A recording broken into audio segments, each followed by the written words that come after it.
sesión de la tarde de esta reunión conjunta entre la Facultad de Ciencias Económicas y la sesión de Economía Política. Como ustedes saben, hoy tenemos 3 oradores en esta mesa. Aldo Ferrer, quien se encuentra aquí a mi derecha, profesor de esta facultad.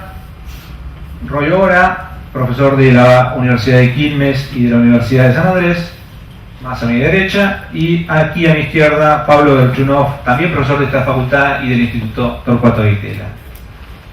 De la Universidad Torcuato Di Tella, aunque el Instituto también. Esta mesa va a consistir en las 3 exposiciones, durarán 20 minutos cada una, de cada uno de los expositores. La idea es hablar un poquito sobre los 200 años de historia económica de la Argentina. El orden va a ser el alfabético, arrancando por Ferrer, Gerchunov y Ora en ese sentido. Así que le damos paso a los expositores.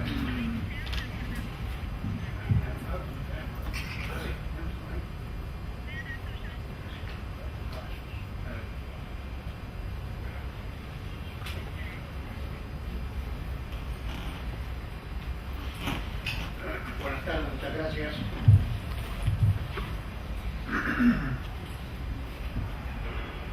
Doscientos años después de la Revolución de Mayo,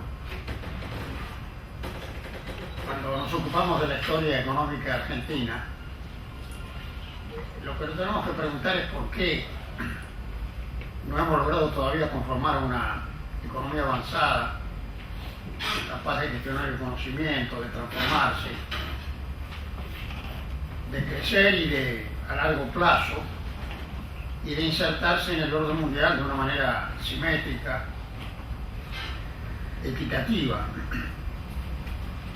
Y sobre todo la pregunta es relevante porque los recursos que el país tiene son abundantes. Argentina no solo tiene un territorio extenso, el 8º más grande del mundo en términos de estados nacionales y superficie territorial, tiene también una población relativamente culta con un nivel educativo considerable que ha demostrado, por otra parte, repetidas veces capacidad de administrar los conocimientos de fronteras, como sucede, por ejemplo, entre otras cosas, con la energía nuclear, o incluso los avances recientes en la tecnología de la producción agropecuaria.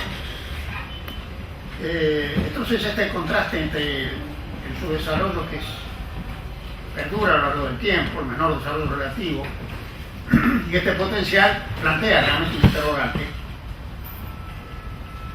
y no podríamos encontrar la respuesta en los factores externos. No es que esta insuficiencia de desarrollo sea resultado de restricciones externas que han impedido que el país despliegue su potencial y alcance un mayor nivel de desarrollo.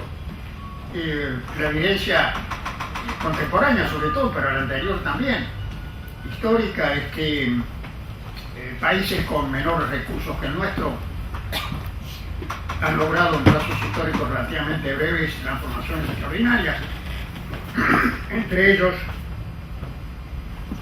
algunas naciones emergentes de Asia, de las cuales probablemente el ejemplo más notorio es Corea, la República de Corea. Entonces yo sugiero, puede haber varios abordajes para tratar de explicar esta paradoja, y yo sugiero que el desarrollo comparado es un buen camino para encontrar esa respuesta, porque efectivamente, si uno hace una reflexión sobre lo que se llama la globalización, la economía mundial a largo plazo, el desarrollo relativo a los países, encuentra, me parece a mí, que se encuentra que en los que llamamos, o podemos llamar países exitosos, porque son precisamente los que han tenido capacidad de transformarse para incorporar la ciencia, la tecnología, y a partir de allí sostener una estructura productiva moderna, competitiva, abierta, permeable a la transformación. Cuando uno observa los casos de países exitosos de esa perspectiva, y me refiero no solamente a la experiencia de ahora, de posguerra, en la segunda mitad del siglo XX, sino incluso ya después de la Revolución Industrial, las primeras potencias industriales, después de la potencia hegemónica que fueron Gran Bretaña, Estados Unidos, Alemania, Japón, algunas pequeñas economías europeas que alcanzaron alto nivel de desarrollo, encuentra que siempre, en todos los casos que podemos definir como exitosos, han prevalecido ciertas condiciones. Una de ellas es un suficiente grado de cohesión social. Es decir, sociedades muy fracturadas difícilmente tienen capacidad de desarrollarse en los términos que lo estamos definiendo. Fracturadas por razones étnicas, religiosas, incluso por una excesiva concentración de la riqueza y del ingreso. El segundo elemento que está presente siempre es la existencia de liderazgos nacionales, empresarios, políticos, culturales,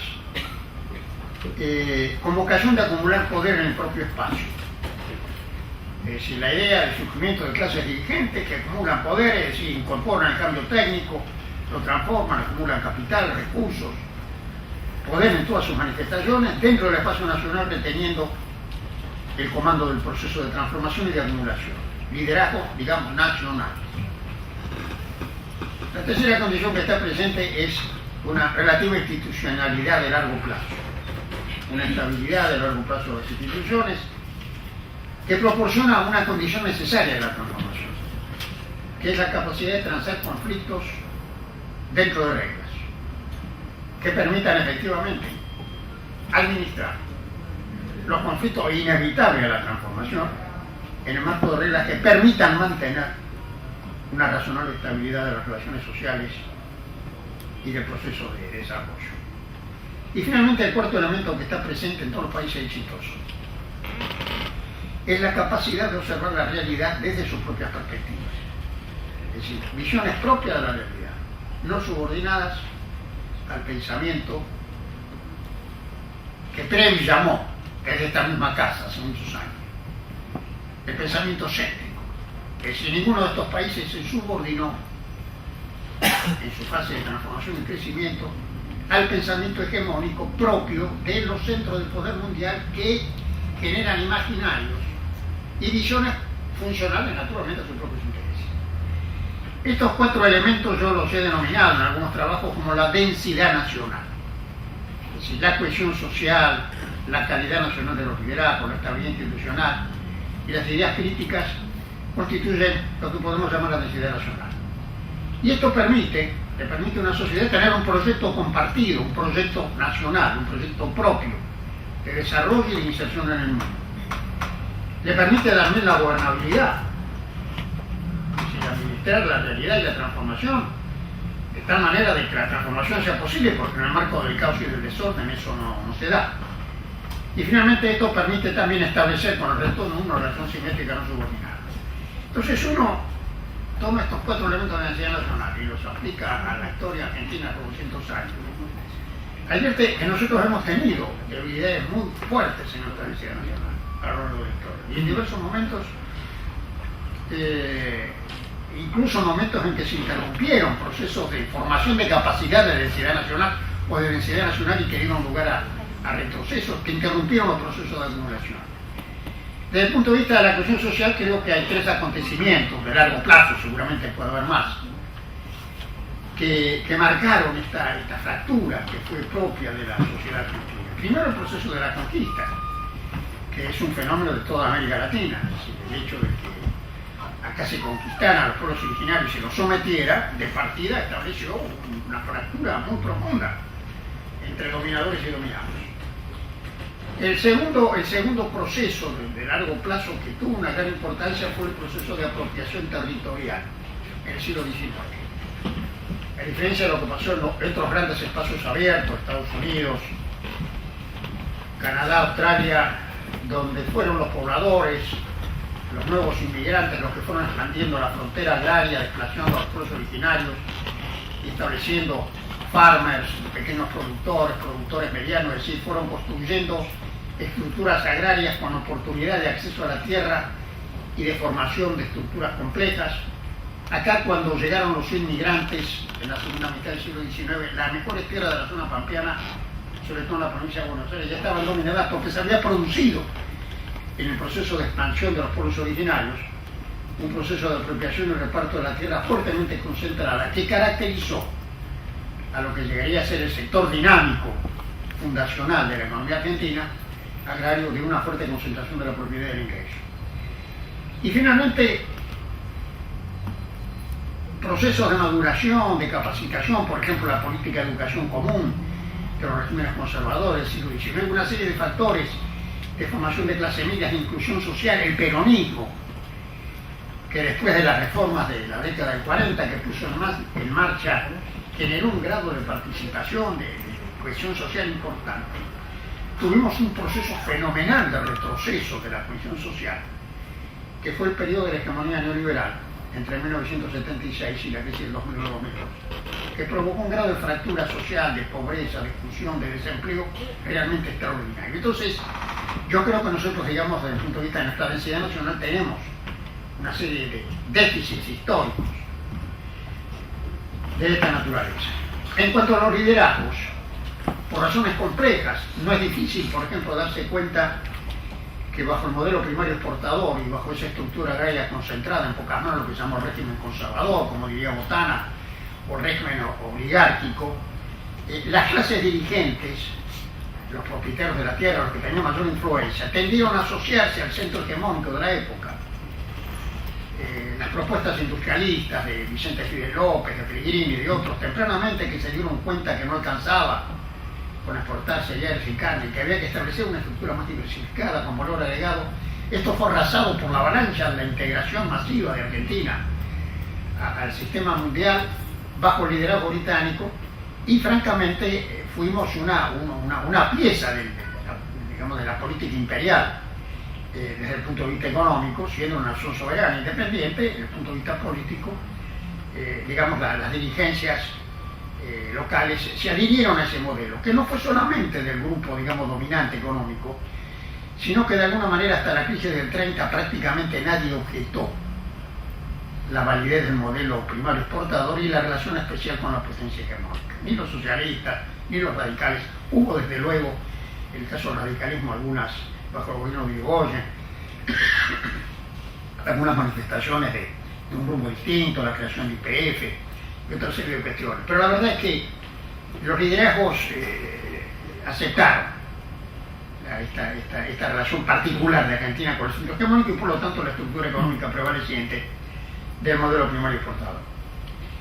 Bueno, desgraciadamente, después del largo proceso de construcción institucional que se inicia con la Organización Nacional y la presidencia de Mitre en 1862, durante 70 años la Argentina paso a paso va construyendo sus instituciones. Parecíamos la nación más estable institucional de América Latina, y desgraciadamente la cosa no era así, como se demostró con el 6 de septiembre de 1930, en que el sistema se desplomó. Inauguramos un periodo de más de 50 años de inestabilidad institucional, desgraciadamente en el momento en que las instituciones eran más importantes, definitivamente importantes, porque al fin y al cabo el modelo primario exportador se construyó en el marco de la estabilidad institucional. Del 60, 62, de la década del 60 del siglo XIX hasta el 30, 70 años de estabilidad institucional, perfeccionado con la ley Sespenga, legitimado el poder, el ascenso del radicalismo al poder, pero el sistema fracasó, no resistió el impacto de las tensiones internas, que el impacto naturalmente que provenía de la crisis mundial, que le quitaba la viabilidad de largo plazo al viejo modelo primario exportador. Vivimos entonces en el marco de la inestabilidad. Y en materia de ideas, las ideas más influyentes en el pasado fueron las ideas liberales, las del pensamiento céntrico. Y finalmente, en otros periodos también demostramos nuestra baja capacidad de construir misiones propias. Por ejemplo, durante todo el periodo de la hegemonía neoliberal, el predominio del llamado Consenso de Washington, y las políticas que se desplegaron en tiempos del golpe de Estado del 76 y claramente en la década del 90. Entonces, yo diría que, digamos, como una especie de teoría general de su desarrollo argentino, que nuestro problema está en esta debilidad de nuestra densidad nacional, que se dio a lo largo del tiempo y que nos impidió durante estos 200 años llegar a construir una economía con una estructura y un nivel de desarrollo y de sofisticación y de capacidad de gestionar el conocimiento a la altura del potencial de los recursos materiales y humanos del país. Y yendo ahora a la experiencia reciente, digamos a partir de esta turbulenta historia argentina, que incluye ese periodo dramático del 76 al 2001-2002, el peor de la historia económica argentina, donde todos los indicadores económicos son realmente pavorosos, en comparación con nuestra experiencia histórica y en comparación con la experiencia internacional. Probablemente no hay ningún otro país que haya experimentado en ese periodo un retroceso, un deterioro tan grande como tuvo la Argentina. Probablemente se puede comparar Rusia después del derrumbe del régimen soviético, el desorden que se produjo, pero digamos en las economías, en otras partes no se registró un deterioro de esta magnitud. Y ahora viene la historia reciente. El país recupera sus instituciones en el 83, sin embargo vuelve a la democracia en el marco de una profunda vulnerabilidad económica, un profundo deterioro social, con un nivel de endeudamiento creciente, inmanejable, que prácticamente ata las manos de la política económica, una pérdida extraordinaria de capacidad de gestión y de soberanía en la condición de la política económica, hasta que se produce finalmente el derrumbe del llamado régimen de convertibilidad en el 2001-2002, con una crisis fenomenal que nosotros en esta casa, en el Grupo Fénix, en el transcurso del 2001, advertimos que ese era el fin inexorable de una política a contramano de lo que es el desarrollo, de lo que es la transformación, de lo que es efectivamente una política de despliegue del potencial. Y por un conjunto de circunstancias que forman parte de la realidad contemporánea, esa crisis provocó un cimbronazo fenomenal. Se pateó el tablero y todas las piezas quedaron descolocadas, entre otras cosas la suspensión del pago de la deuda y el desorden que todos recordamos de aquellos años no lejanos,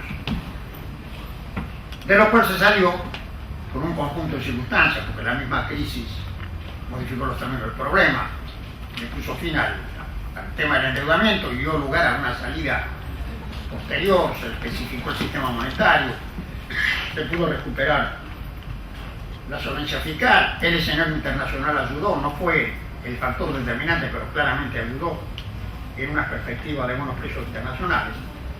Y a partir de allí, en el marco de la democracia, de las instituciones recuperadas en el 83, se fueron encontrando algunas respuestas que permitieron revertir la herencia recibida y sobre todo recuperar la capacidad de gestión y de gobierno. Si pudo reaparecer el Estado en el momento en que se recupera la gobernabilidad de las finanzas públicas, de los pagos externos, se encuadra el tema de la deuda en términos manejables, el país se puede poner de pie sobre sus propios recursos y se inaugura entonces una etapa que es la que estamos viviendo ahora, llena de interrogantes acerca del futuro y cuál es el rumbo futuro, porque quedan incertidumbres que son fruto de nuestras propias ambivalencias y de nuestros propios interrogantes del pasado.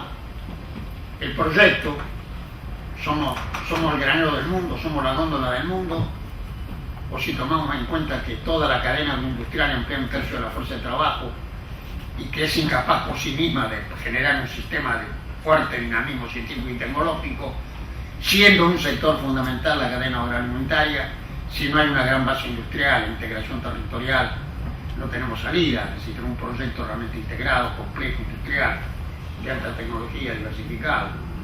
La consolidación de la gobernabilidad, de los elementos macroeconómicos. Y desde luego construir allí, a partir de allí, una relación distinta con el escenario internacional, consistente con el despliegue del potencial argentino. Entonces, en definitiva, así como uno puede decir que las causas por las cuales en estos 200 años de vida independiente no alcanzamos a tener una nación realmente, una economía plenamente desarrollada, debido a la debilidad de nuestra necesidad nacional, la respuesta de esta visión, si ustedes quieren simplificar, de la historia, la respuesta está en la construcción de la necesidad nacional, la construcción de la cohesión social, el fortalecimiento de los liderazgos con la cuestión nacional, de acumular poder en el propio espacio, de generar oportunidades, la consolidación de las instituciones de la democracia y sobre todo, como condición necesaria, una visión propia del mundo, en el cual, vuelvo a insistir, creo que en los últimos años ha habido algunos avances importantes, algunos de los cuales provienen de esta misma casa, a partir de sus investigadores y docentes. Muchas gracias.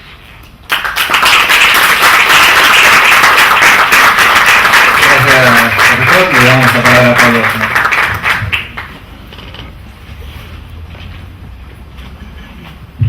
Bueno, gracias.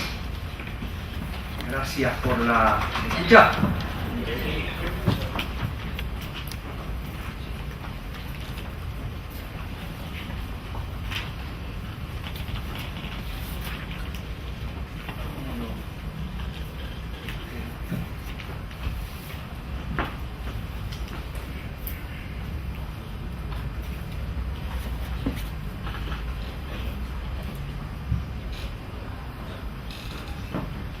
Bueno, muchas gracias por la invitación, muchas gracias por estar en una mesa con tan calificados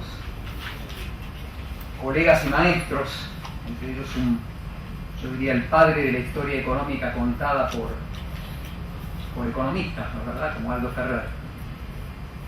A mí se me ocurrió hace unos días ver si podía contar la historia económica argentina de 200 años en 20 minutos. Me dije que era imposible, pero también me dije que la sabiduría consistía en ver si uno podía terminar contando la historia económica argentina en un minuto. No he llegado a tanto y entonces lo que me propuse es ver si puedo identificar algunos puntos de inflexión que nos marcan los cambios estructurales en la economía argentina, basándome básicamente en 4 o 5 variables que son: primero, las tecnologías exógenas, muy relevantes para el caso argentino. Segundo, las políticas mismas y los cambios institucionales. Tercero, el contexto externo. El contexto externo identificado a través de un concepto previchiano, que es el de la capacidad de importar o del poder de compra de las exportaciones, que son los términos del intercambio multiplicados por los volúmenes exportados. Y por último, las políticas internas de precios relativos. Y entonces ahí en base a eso uno puede tentativamente organizar la exposición a través de distintas etapas. La era ganadera, que previamente, hay que decirlo, fue la era no minera, desde el momento en que el ejército del norte pierde la batalla y se queda sin el Alto Perú. La Argentina, desde su nombre mismo, está pensada como un país minero. Por eso nos llamamos la Argentina, un error, una misperception. La era ganadera, la era agropecuaria, la era industrial y esta última era en la que estamos viviendo, de la segunda globalización, a la que no oso ponerle un nombre.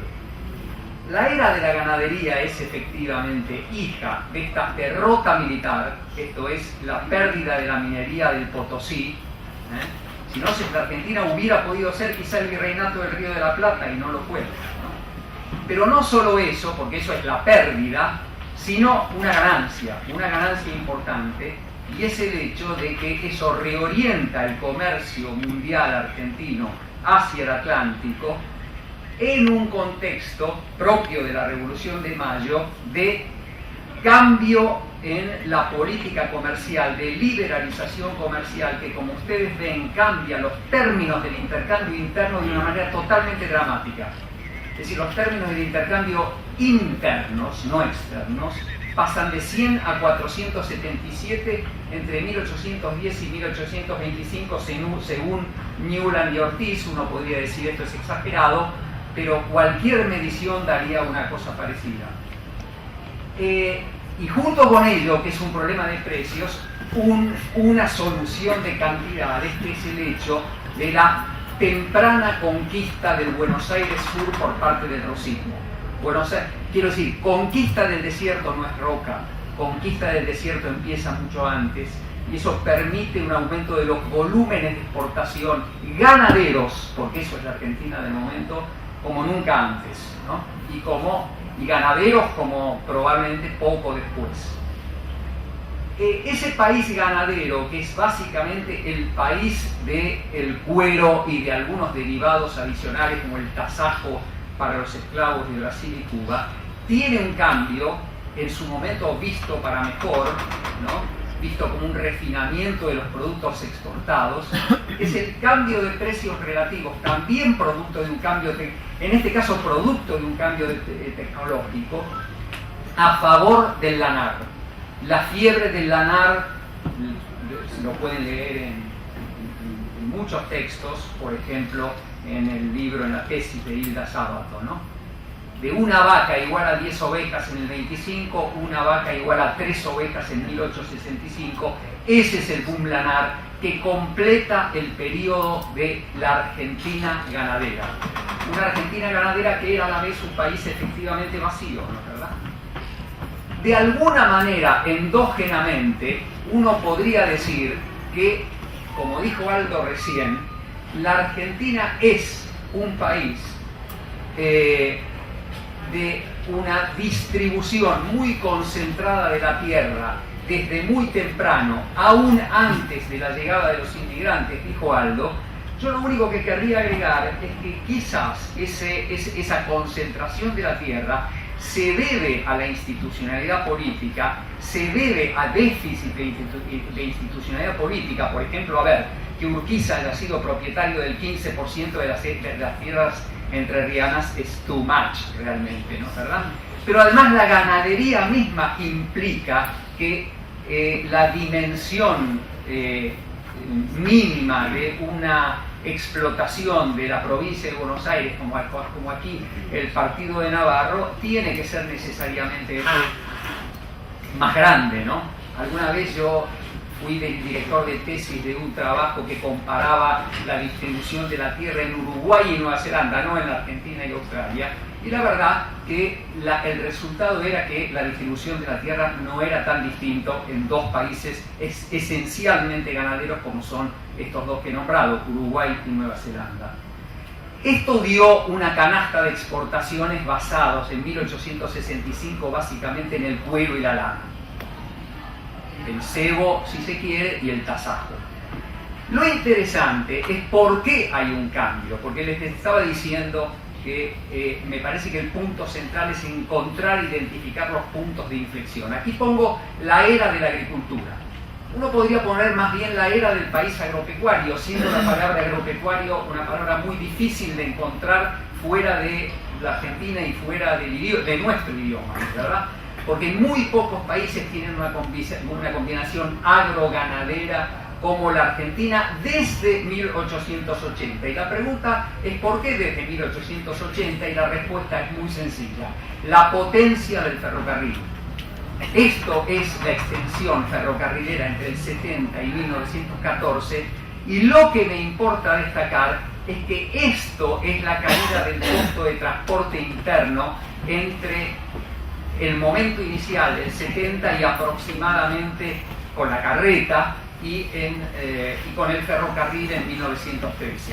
El precio neto del costo de transporte interno, lo cual quiere decir aproximadamente la renta de la tierra agropecuaria, se incrementa en prácticamente un 1000% en el periodo. Dense cuenta que no tiene ninguna importancia en este contexto cómo son los términos del intercambio, porque los volúmenes lo dominan todo. Por eso Previs tuvo tanta lucidez cuando pensó mucho más en términos de poder de compra de las exportaciones que en términos de términos del intercambio, justamente. Ahora bien, cuando a uno le pasa una cosa así, cuando a un país le pasa una cosa así, lo primero que ocurre es que cambia su matriz, su patrón productivo, y cambia su patrón de exportaciones, como lo pueden ver así. Aquí. Lo que ocurre es que surge la agricultura. ¿Y por qué surge la agricultura? Porque la agricultura, con su bajo valor específico, es el principal beneficiario mundial de una caída de los costos de transporte.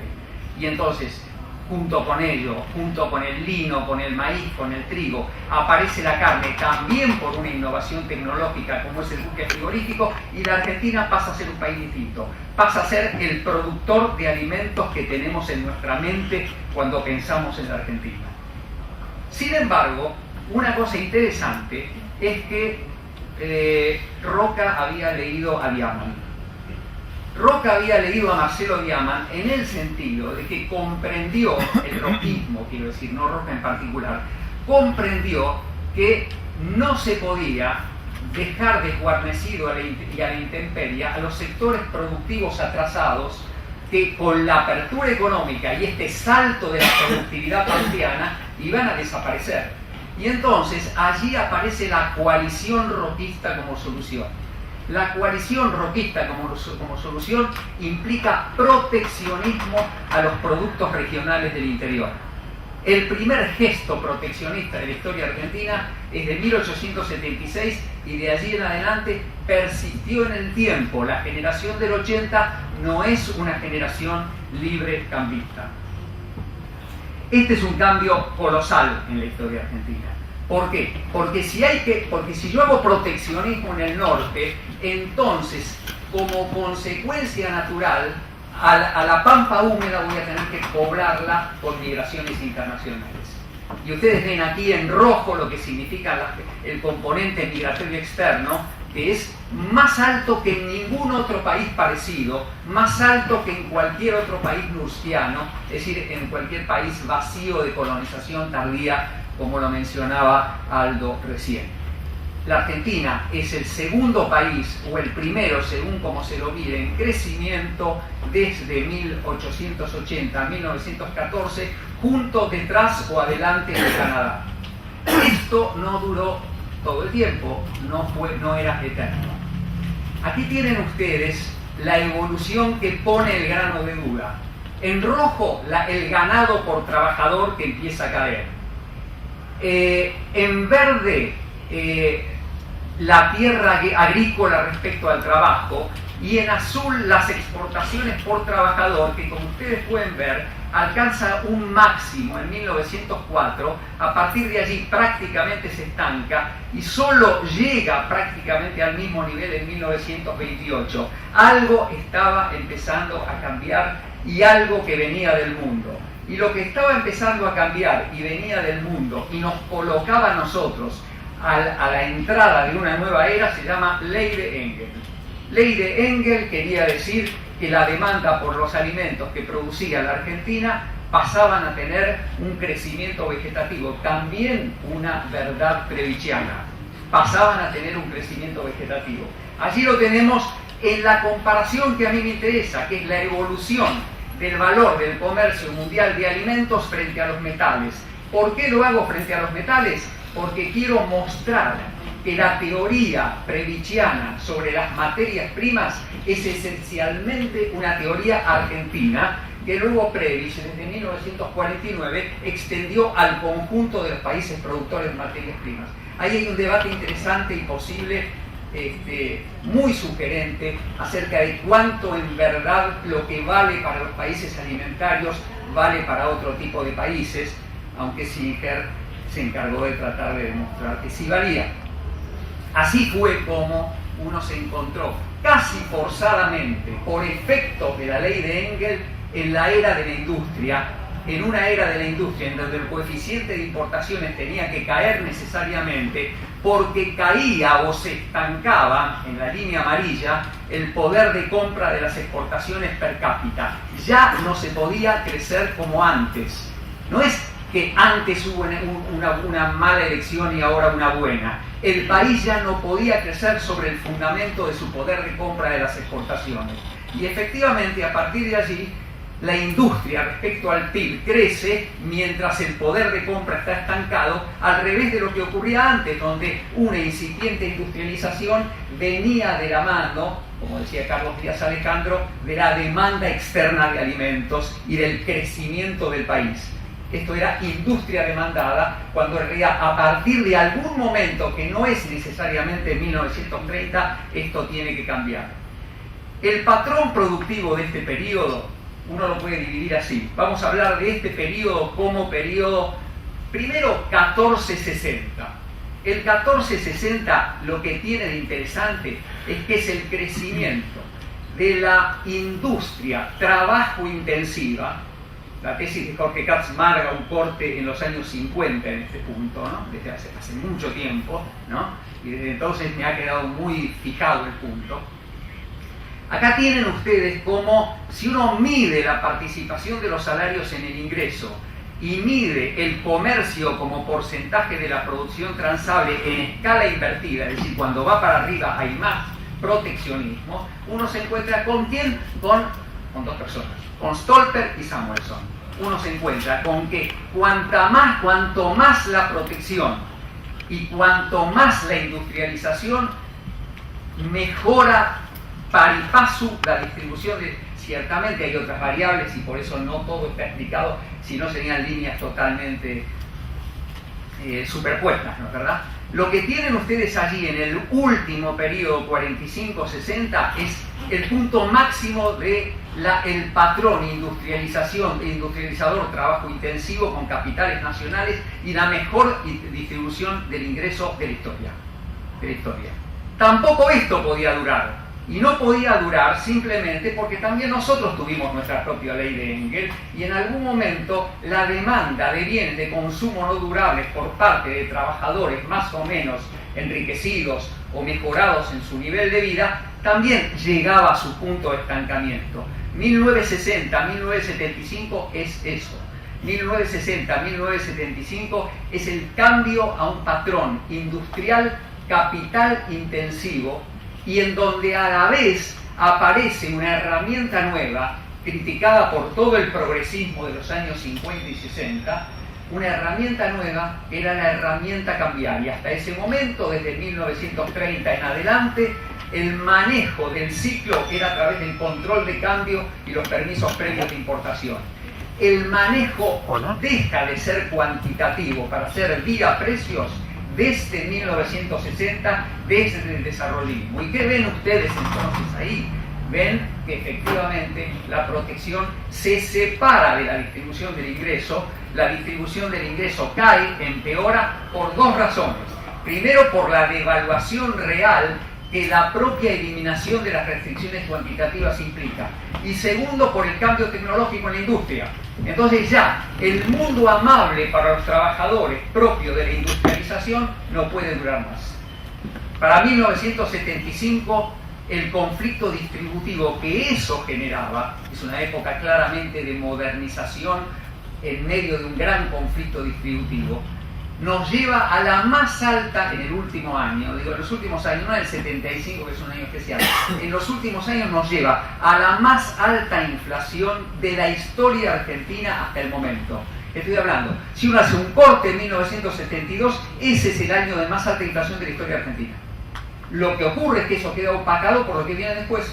Lo que viene después es un régimen inflacionario tan alto que nos deja a oscuras este fenómeno. Sí, 3 minutos me van a alcanzar porque del presente yo me asusto. Yo quiero decirles, los historiadores económicos, salvo Aldo Ferrer, somos economistas pobres. Nos escondemos en la historia para no tener que hablar del presente, que esto nos ha salvado algo realmente. Quiero decir respecto a este último periodo al que no oso ponerle un nombre, que ahí adentro hay primero un intento de reversión de lo anterior que está en crisis. La inflación previa es un emergente de esa crisis. Hay un intento de reversión en donde legítimamente los sectores afectados y básicamente los sectores populares impugnan, es decir, tratan de objetar, tratan de evitar.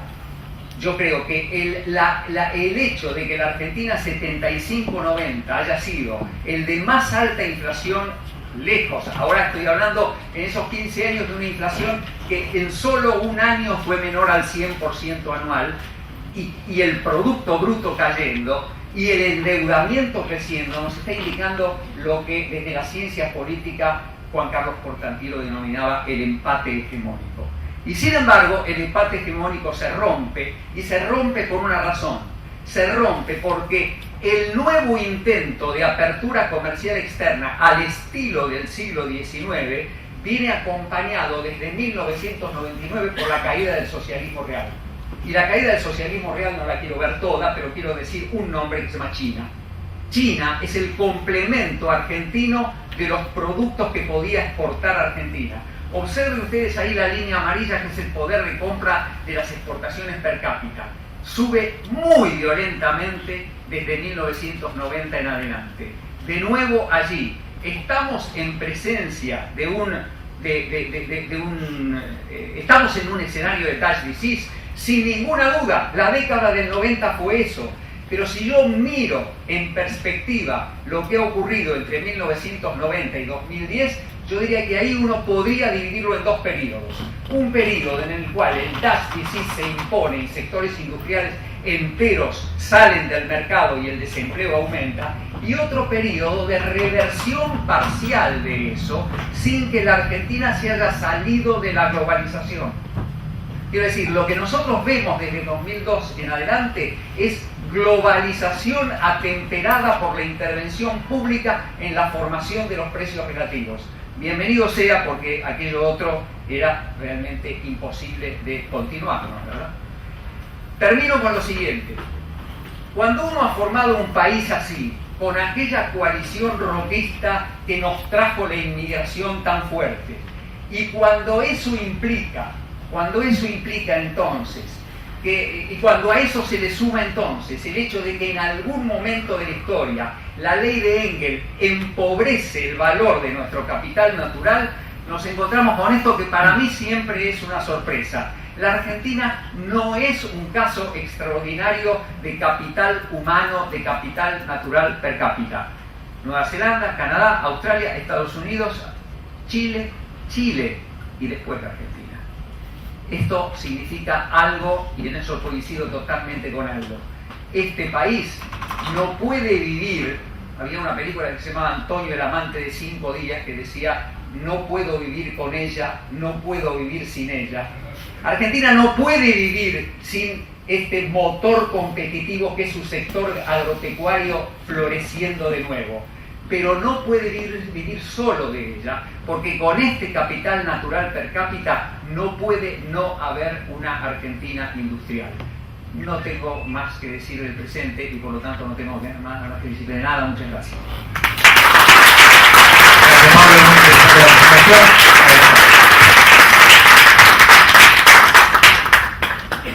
Bueno, buenas tardes, muchas gracias por la invitación de la facultad a participar en estas jornadas, y quiero simplemente decir qué es lo que voy a tratar de hacer, y esto tiene mucho que ver con mi... ¿Se escucha bien? Sí. Tiene que ver con mi perfil, ¿no es cierto? Yo no soy economista, sino que soy historiador, y mucho menos soy un protagonista de la política económica. Así que lo que voy a tratar de hacer es referirme un poco a la trayectoria y a los logros y a algunas dimensiones significativas de la reflexión sobre la historia económica argentina. Y por supuesto, cuando uno hace estas cosas, se recuesta más en aquello con lo que está más familiarizado, y en mi caso es el siglo XIX, pero voy a tratar de traer una cosa más general. Y en este sentido, mi primera observación es un poco pesimista, si quieren, puesto que cuando uno mira qué ha pasado con la historia económica argentina, y esta es una disciplina que tiene 50 años, quizás no tiene mucho más que eso, lo que se ve es que desde hace un tiempo, 2 décadas, quizás un poco más, ha dejado de interesar a los historiadores. Los historiadores han empezado a migrar hacia otros temas, y sobre todo quienes han migrado son los más jóvenes y los más inquietos, quizás los más talentosos, de modo tal de que esto nos está diciendo algo respecto al estatus de este campo, de esta disciplina, ¿no es cierto? Por supuesto, sabemos que esto no siempre fue así, y que en este punto la situación actual contrasta mucho con la que se advierte de los 50 a los 70, que creo es el periodo dorado de la historia económica, quizás en el mundo, seguramente en la Argentina, y ese es el momento en el cual en nuestro país la historia económica se consolidó como un campo central de reflexión sobre el pasado, ¿no es cierto? Y acá tengo a mi izquierda uno de los protagonistas fundamentales de esa aventura. Y en alguna medida, hoy el IDES cumple 50 años y creo que está marcando de alguna manera esa trayectoria, ¿no es cierto? Y en un punto yo creo esa declinación, si quieren, esas pérdidas de centralidad, para no ponerlo en términos tan dramáticos, tiene mucho que ver con que hoy los historiadores, en general, incluso los historiadores económicos, aunque estos no siempre están de acuerdo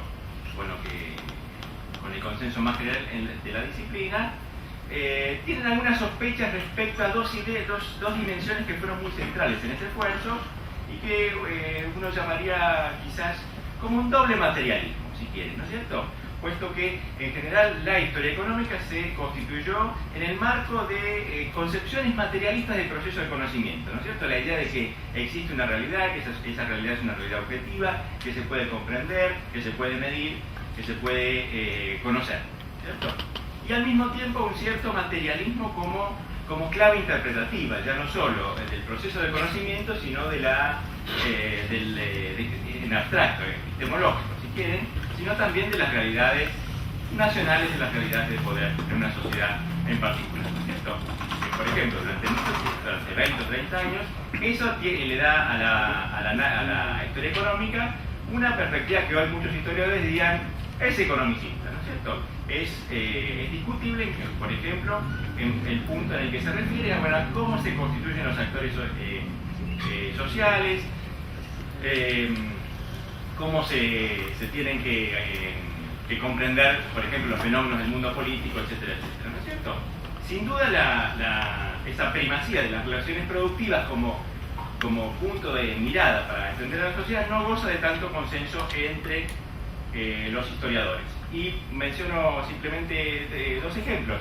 Uno es, en los años 80 se constituyó, ya no en el momento fundacional, pero todavía en el momento en el que esto empieza a cambiar, empezó a cambiar antes en el mundo, quizás en los 80 en Argentina, un grupo que se llamó el programa, el PESA, ¿no es cierto? Programa de Estudios de Historia Económica y Social Americana. Ninguno de ellos, hay personas importantes ahí, Hilda Sábato, Luis Alberto Romero, Beatriz Arro, se llamaba así, el Programa de Historia Económica y Social. Ninguno de ellos ahora cultiva esa disciplina.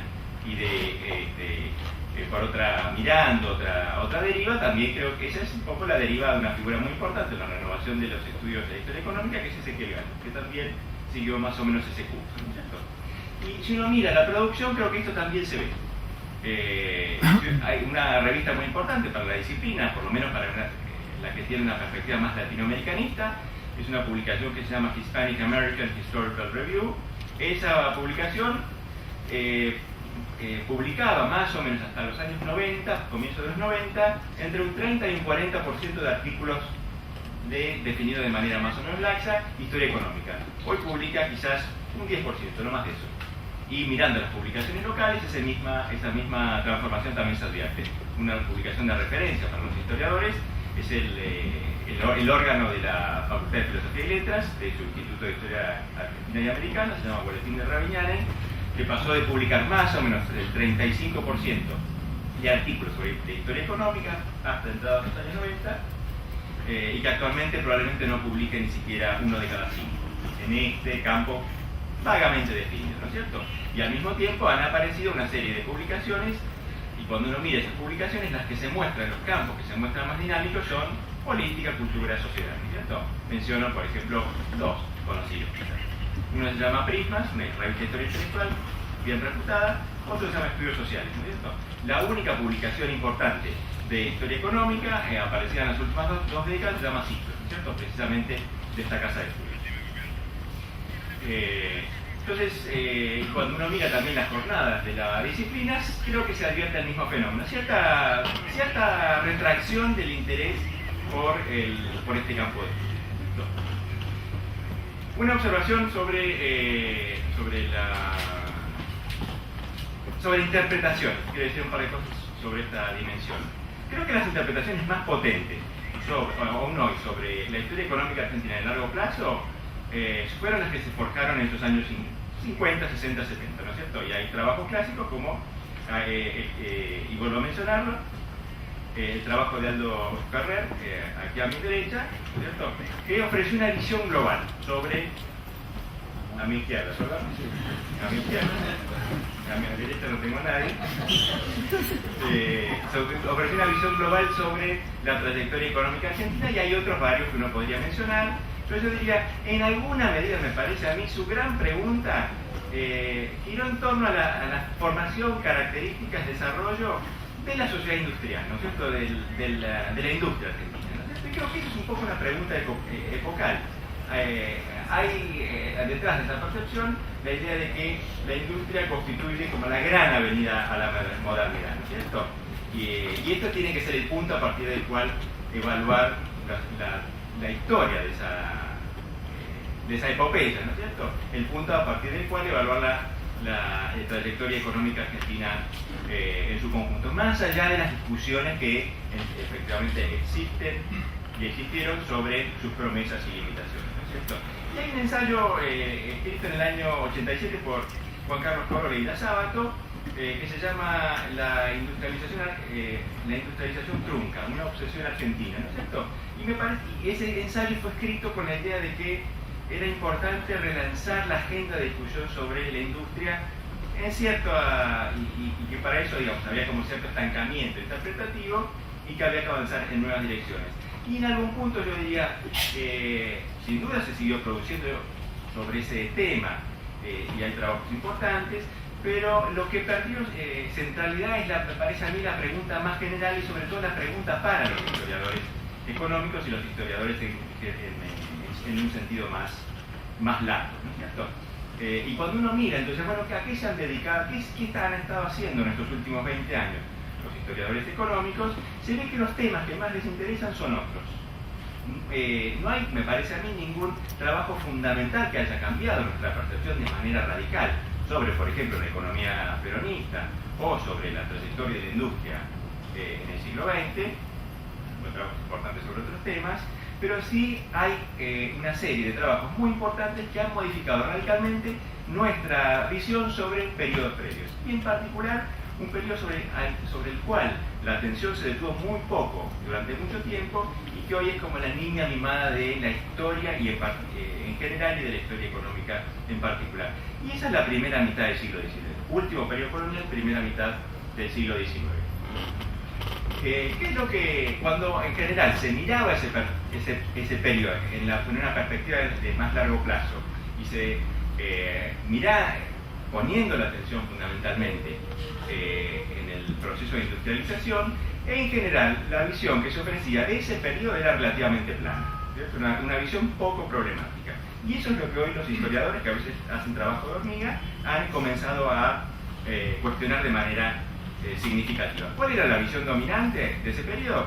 Bueno, una visión en la cual lo que existía era fundamentalmente la gran propiedad, un régimen dominado por grandes empresas que producían, como nos contó recién Pablo Gerfinov, que producían sobre todo cueros por la exportación, y que tenía como su gran centro de interés a la estancia ganadera, ¿no es cierto? Ese era el escenario en el cual no solo se anudaban las relaciones económicas fundamentales de esa sociedad, sino también las relaciones sociales y políticas más importantes en ese mundo, ¿no es cierto? Y a la vez la imagen nos concluya señalando la profunda desigualdad entre los dueños de la tierra y los trabajadores que servían ese grupo privilegiado de grandes propietarios, grandes terratenientes, ¿no es cierto? Y había una serie de discusiones sobre distintos temas, sobre los cuales no tengo mucho tiempo de detenerme, pero que se referían al tipo de incentivos que movían a los empresarios,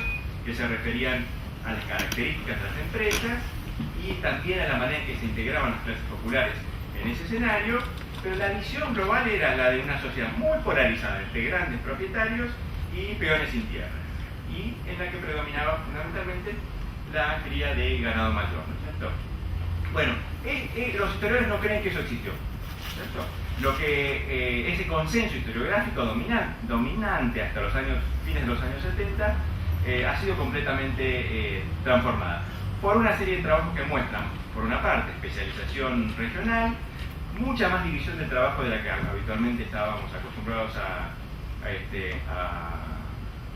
considerar, y fundamentalmente el hecho de que las unidades económicas fundamentales en esa sociedad no son las grandes estancias, sino sobre todo las empresas de base familiar, empresas medianas de base familiar, ¿cierto? Y hay evidencia bien contundente, creo yo, en este sentido. Por ejemplo, Censal, que es la primera que se ha comenzado a explorar, ¿no es cierto? Entonces, por ejemplo, lo que ha desaparecido de la discusión es esa idea, por ejemplo, la figura del gaucho, para poner un tópico bien característico, ¿no es cierto?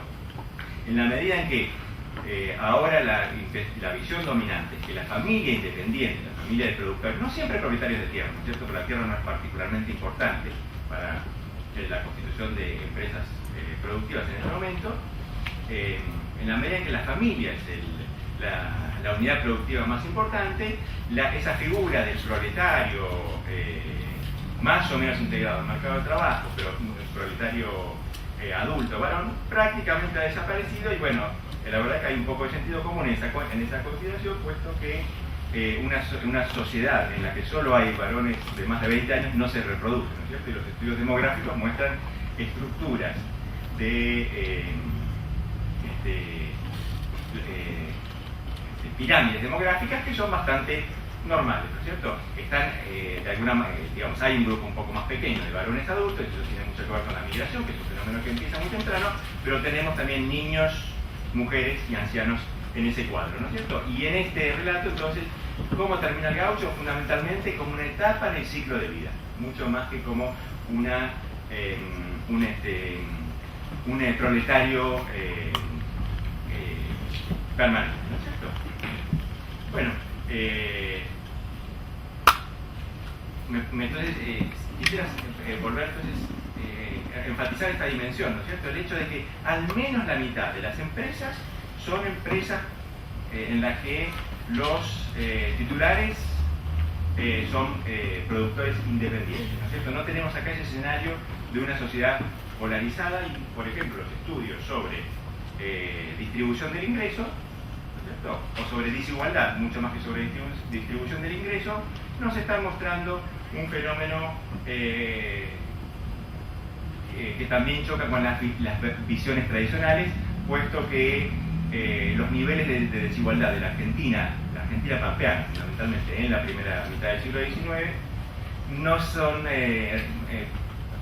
están en el mismo rango que los, por ejemplo, de las sociedades ganaderas ganaderas y agrarias similares, por ejemplo, en Estados Unidos, ¿no es cierto? Tenemos entonces un escenario de, si quieren, de normalización, de transformación y normalización de ese fenómeno, ¿no es cierto?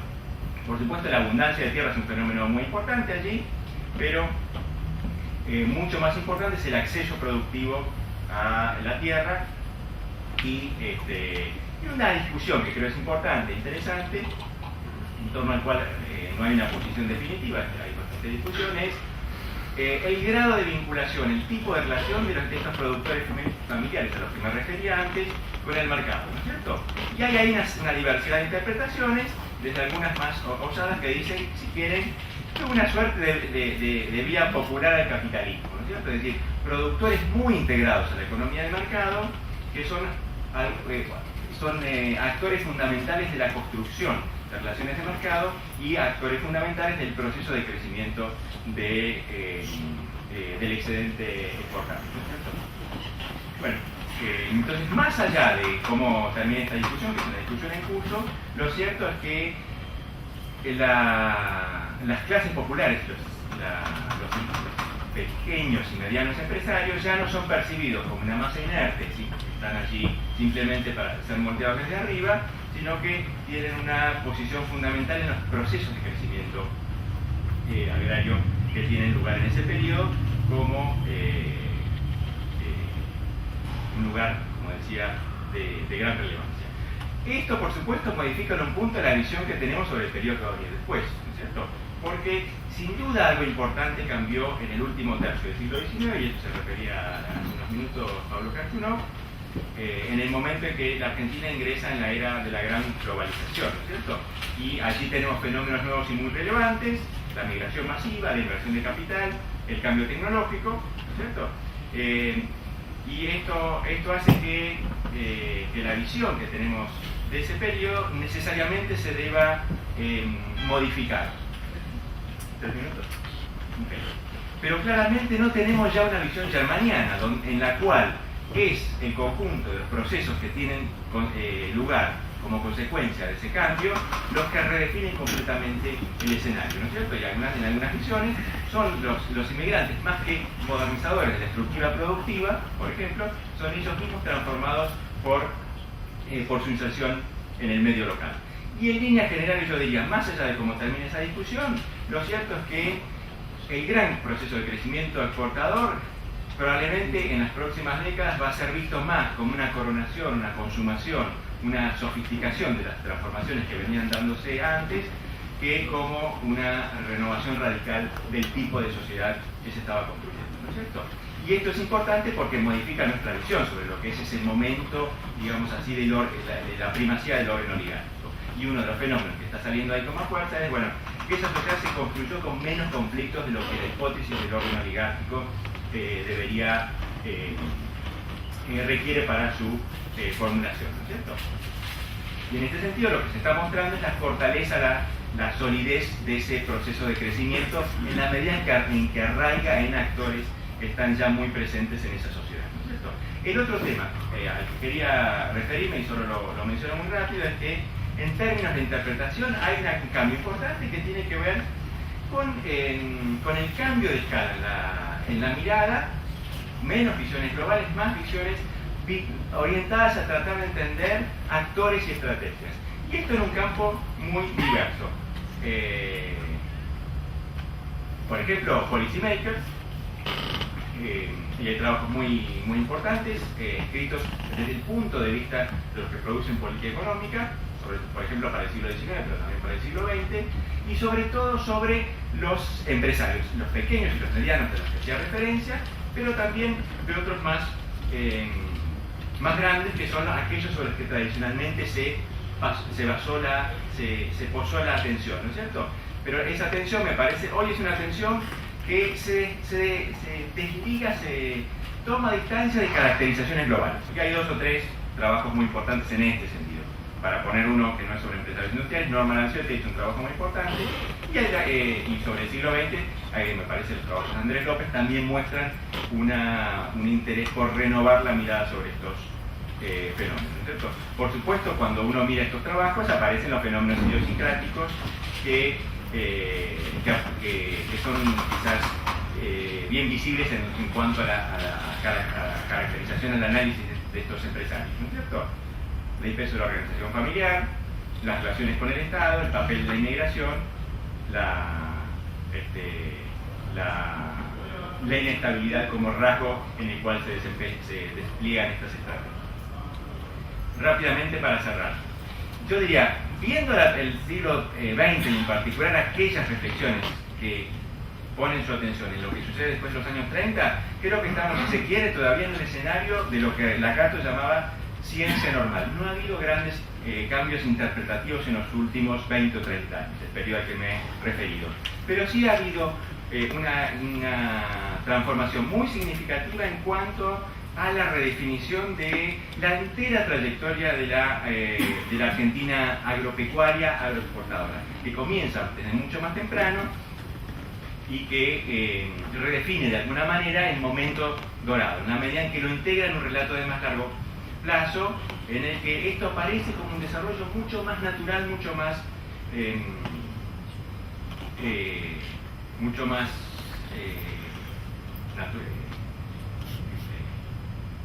de más largo plazo que el que hasta entonces solíamos considerar, ¿no es cierto? Y en este sentido, ese orden exportador maduro se presenta como el producto de procesos que unen sus raíces incluso en el siglo XVIII y seguramente en la primera mitad del siglo XIX, y a la luz de estos trabajos, digamos, que exhibe una performance mucho más satisfactoria desde distintos puntos de vista, entre ellos su capacidad para integrar demandas populares, ¿no es cierto? A la luz de esta trayectoria, lo que aparece como quizás digno de más exploración de la que hasta ahora se le ha concedido es el momento industrial de la Argentina, puesto que su carácter de desarrollo natural, su carácter de fenómeno que estaba inscrito en la lógica misma de los acontecimientos, es aquello que tiene que, me parece, revisarse o en todo caso ser objeto de nuevas interpretaciones, ¿no es cierto? Y en este sentido yo creo que la tarea fundamental de los historiadores económicos argentinos en los últimos 20 años es positiva y deja un interrogante hacia adelante, ¿no es cierto?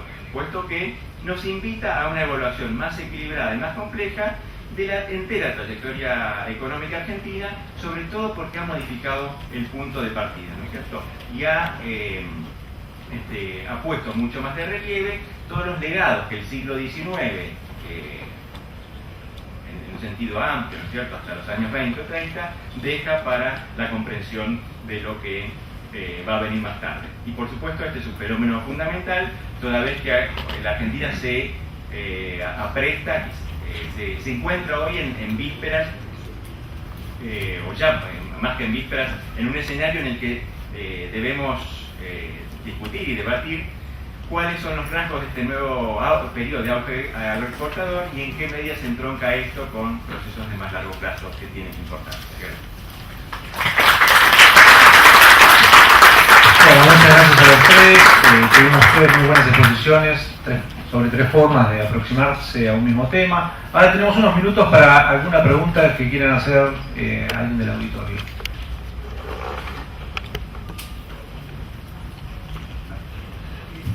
La pregunta es la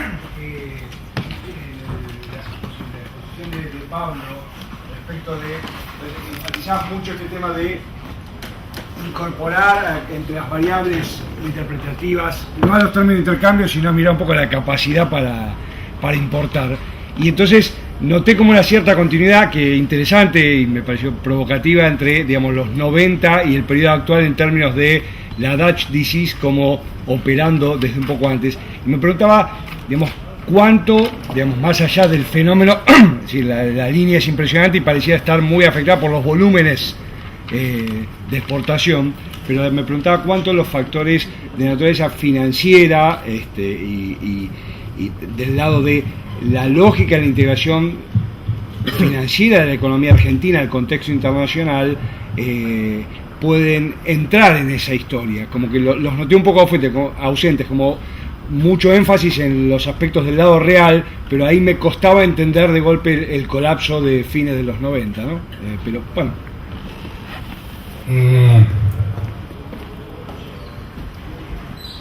Déjeme pasar un brevísimo aviso antes de contestar la pregunta de Sebastián. Y es que si ustedes quieren leer una historia historia económica del siglo XIX rigurosa, lean el último libro de Roy Ora. Siglo XIX y primera etapa del siglo XIX, lo que él contó, humildemente no se citó a sí mismo, lean ese libro. Vuelvo al punto. Efectivamente, 90-2010 es un aumento muy fenomenal del poder de compra de las exportaciones, en donde el componente de volúmenes juega un rol muy relevante.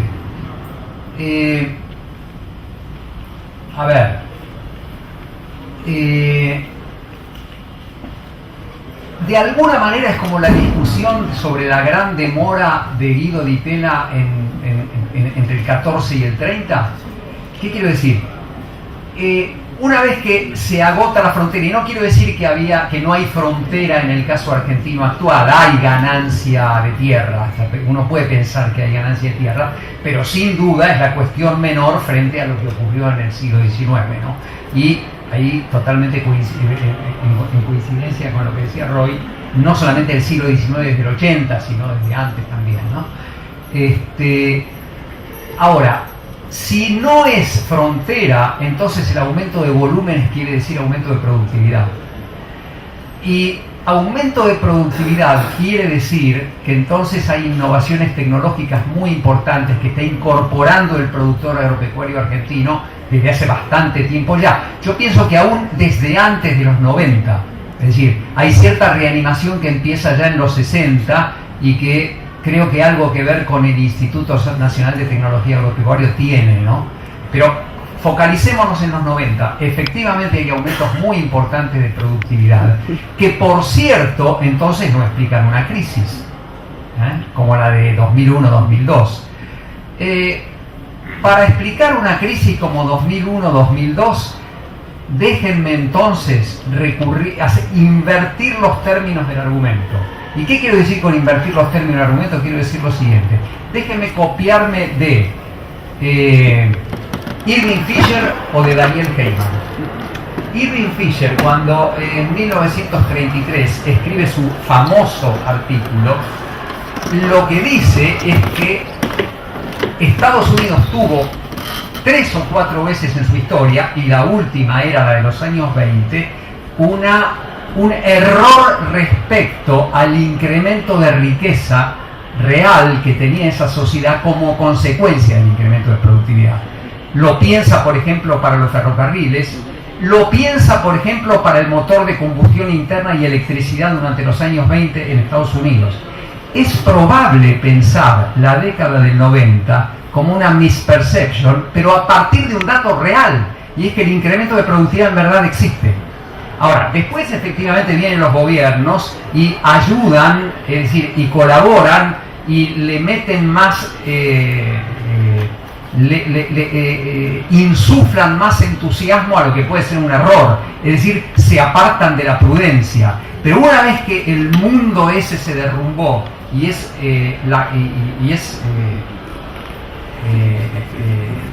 se derrumba efectivamente por una crisis de un régimen monetario financiero, una vez que eso ocurrió, el incremento de productividad subsiste allí, y el incremento de productividad es la base para repensar una Argentina que vuelva a crecer.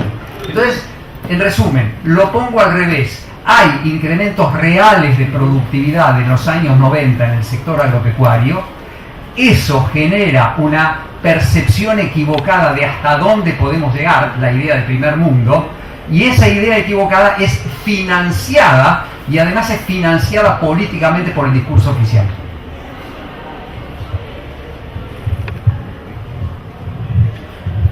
Bueno, entonces les agradecemos a los 3 expositores y damos paso a la próxima sesión. Muchas gracias.